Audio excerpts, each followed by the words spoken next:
Welcome to the Crimson Tide Connection, your home for Crimson Tide sports. I'm joined today by the head coach of the track and field team, Dan Waters. Coach, thanks for joining us. Thanks again for having me. Coach, you're welcome. This past weekend, you hosted the Crimson Tide Invite. You had lots of well-known Big Ten teams and some SEC opponents here. Just talk about the competition and how good was that to have just another home meet here? Well, first of all, we had absolutely beautiful weather, so that was much really better nice. This time, right? Yeah, it was much better, and of course we had Penn State and Minnesota and Nebraska and Mississippi State and Missouri here for a scored meet that was extremely fun, extremely short, very much to the point, and I think all teams got a lot out of the meet, and it was good to see those kind of teams competing here at home. Coach, you had over 15 athletes make some of the best marks in Alabama track and field history. 7 of those won in events, and you also won a relay. Can you talk about that, and does that just show how much this team has improved over the last couple of years? We're definitely improving, and the nice thing is, as we talked about before, is that we have these young athletes that are kind of understanding what we're trying to do. They're getting more technically sound, and they're able to make some changes and do some things that maybe we weren't able to do indoors. And we're at this point in the season where they're being able to implement what we're trying to teach them. So that's a lot of fun to see the progress and see them compete and get a little bit better week in, week out. I think the biggest difference from one season to the next is our competitiveness, and they take every opportunity that they're given and try to make the very most of it. Right. And so watching those athletes compete like that every single weekend and get better and better, it's just feeding on itself. So that's why you see, the great performances and the top 10 performances that we've been having so far. Yeah. Well, Coach, we've talked about some of those athletes in the past, Alexis Payne and Crystal Shade and some of those, but some people that we maybe haven't talked about as much as DeAndre Batson in the sprints, Unique Malcolm in the women's 800, and Elias Hawkinson in the throws. Can you talk about them and just their improvement? What are you seeing from them right now? Well, let's go backwards, starting with Elias. Elias is our hammer thrower, and each week Elias is actually disappointed that he breaks the school record because he wants to break it by much more, and so he's ranked number 2 in the SEC right now as a true freshman, and he's a very special athlete. He's the kind of athlete that we want to build a program around. He's one of those pillars of the program, and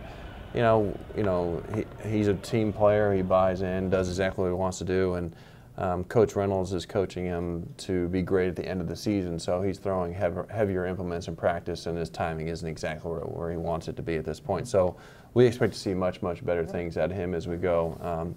Unique Malcolm is just a great story for us. I mean, she came to us at mid-year from the junior college and did a fantastic job preparing herself when she was at junior college to be able to have a great season for us this year, and she's gone to 2:05.32 in the 800 meters, which is on the cusp of making an NCAA final. I mean, it's a top 5 time in the SEC, and she's really developed into somebody that's very special for us, and it's a very rewarding to see her do the things that she's doing, and she's helping out on our long relay. Yeah. And then, of course, DeAndre was another person we brought in at mid-year, and DeAndre ran 20:61 for the 200 meters this weekend, and it was no wind whatsoever out there. I mean, 0.0, which is kind of deceiving because the wind actually was coming out of the south and on the crosswind, so it wasn't a wind. It wasn't aiding to DeAndre on the home stretch, but it kind of had him in his face as he came off the turn. So it was actually into the wind a little bit for him, and to run 20:61, it's shows what kind of special athlete he really is, and he's also on that 4x1 relay that's been helping out, and we'll see him run the 100 meters this weekend at the Spec Talents meet. Well, Coach, I know you have to be pleased with those 7 individual wins, but you had a pretty special relay win as well, didn't you?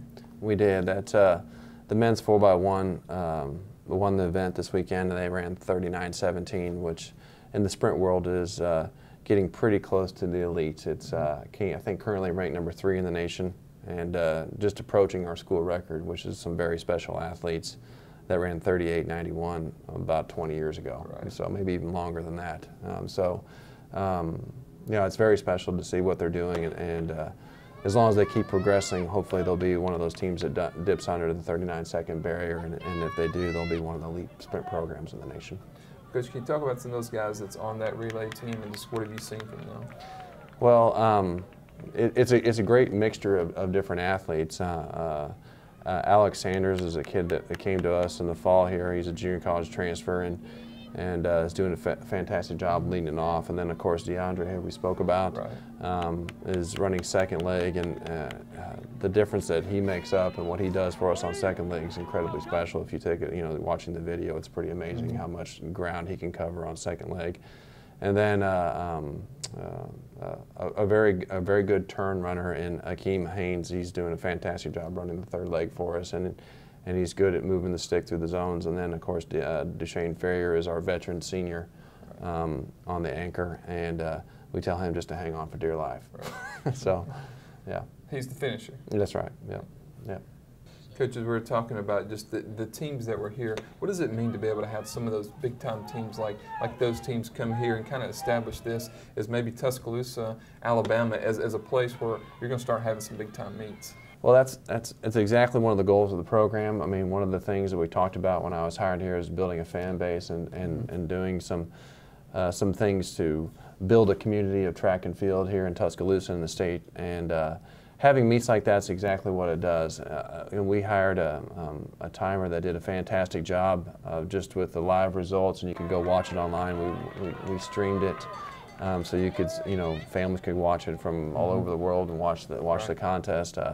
The meet basically lasts from 5 o'clock until about 8:30, 8:45. So it was a very fan-friendly, short, compact, action-packed meet. As we move forward, as the SEC, gets towards this SEC network, if that's the way that they're going to be going, that could be a great content for the SEC network, and just to have Alabama track and field on television compete against great story programs like Penn State and Nebraska and Minnesota and Missouri, and that's exactly what we need to do here to build that fan base, like I said. Well, Coach, after having this past weekend at home, this weekend you head to Georgia for the Spec Towns Invitational in Athens. Can you tell us about that event and just talk about maybe some of the competition that's going to be there? Georgia has a lot of the same ideas that we do. They'll have a great competition. I think they're bringing Michigan, South Carolina, maybe a couple other Big Ten schools. So it'll be a fantastic contest. As we line up our season, this is a weekend that some of the distance kids will probably back off and not run this weekend. So you'll see some holes in those areas for us. And a lot of the sprinters are picking one event, so they'll be running either mostly the 100, and we'll run a good 4x4, maybe the 400, but they won't run the 200 here. Okay. So you'll see some holes in the events. That's just because we're trying to line ourselves up for the last few meets of the season, meaning LSU and then Drake Relays and the SECs, and so we're getting marks where we need them, and we're using this meet as a training opportunity and an opportunity maybe to get a little rest. Well, Coach, do you feel like this team is kind of peaking at the right point? I know you have lots of different variables, lots of different athletes with this team, but how do you feel about this team at this point? Well, I think peaking is an interesting thing because every weekend we have an opportunity to do great things, and so this team is seizing those opportunities. It's becoming second nature for them to go to meets and have good performances. So as the meets get better and better, the performances are going to get better and better. So we're right on task and right on track with having great performances at the end of the season. Right. So peaking, yes, definitely. I think we're ready to go. We'll be ready to go when it counts the most. Well, Coach, good luck this weekend in Athens. I'm sure it'll be an exciting trip there for you. Thanks, Christopher. For head coach Dan Waters, I'm Chris Freeland, and that's it for this edition of the Crimson Tide Connection.